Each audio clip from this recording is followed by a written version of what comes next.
Hi, my name is Eric and I'm an indie filmmaker from Sweden. This is me.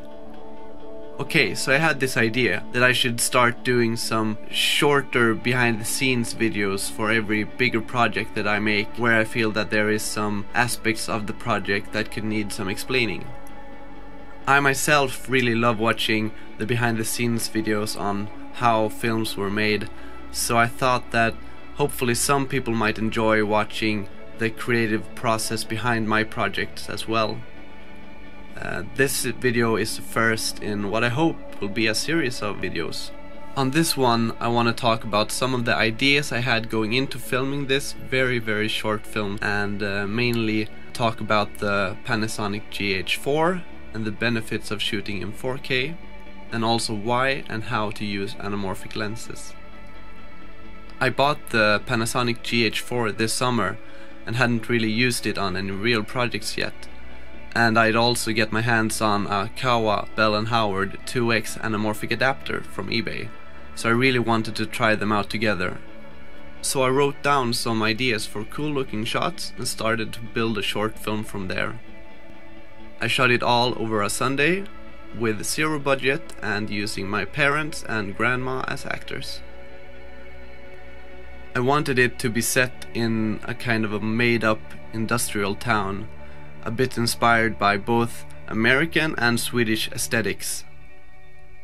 So I picked some different locations in and around the city of Malmö in south of Sweden, and then stitched them together to look like this imaginary small town that I wanted.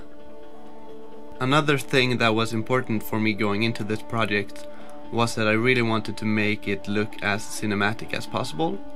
And a great way to get beautiful cinematic images is to use anamorphic lenses or adapters. Anamorphic lenses has been used in cinema for a really long time, and the unique look is very associated with big feature films. You've probably seen it in hundreds of films without even thinking about it. The thing unique to the anamorphic look is the widescreen, the stretched bokeh, the iconic lens flares, and the barrel distortion. I myself am deeply in love with the anamorphic look, but shooting on anamorphics on a small budget can be a bit tricky.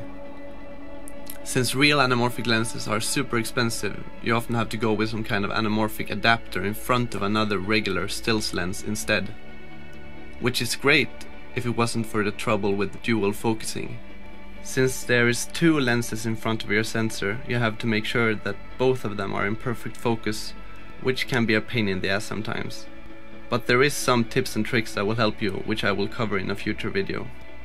So the thing that the anamorphic lens does is that it squeezes the image on the horizontal plane, so that everything will look very tall and weird, and then you have to de-squeeze it again to make it look right.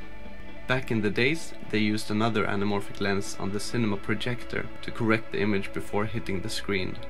But since I'm shooting digital, I'm just doing it in the computer. Unfortunately, you can't de-squeeze the image on the camera display, so that's why I like to use my Sakudo EVF, especially when I'm shooting anamorphic. The Sakudo EVF can correct for the squeezed image, so that you actually know what your framing looks like. But I can only get the Sakudo EVF to work when I'm shooting 24 frames per second on the GH4. So on all the slow motion shots I had to look on the squeezed image on the back of the camera instead.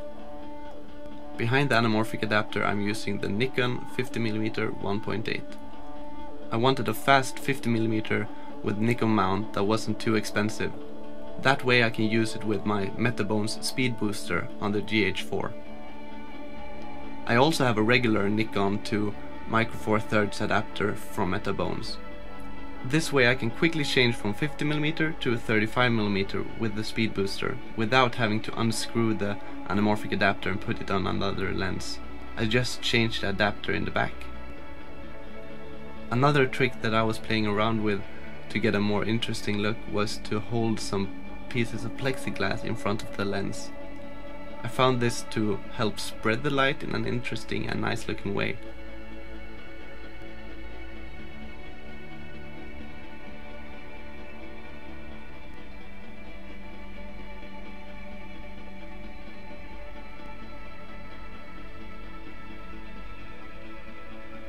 Another great tool when shooting with the Panasonic GH4 is of course the 4K. Since 4K is double the resolution compared to regular 1080p, and I'm editing all my stuff in 1080p, I have a lot of room to reframe shots in post and even stabilize without losing any resolution.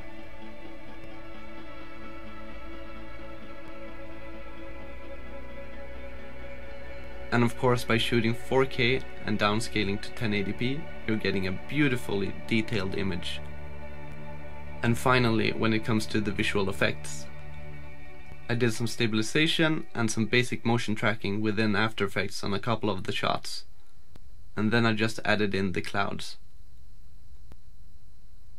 Please leave a comment if you have any questions, or if you like this behind the scenes thing, and I will try to respond as quickly as possible. Thank you and hej då! Vi hörs, sa vi!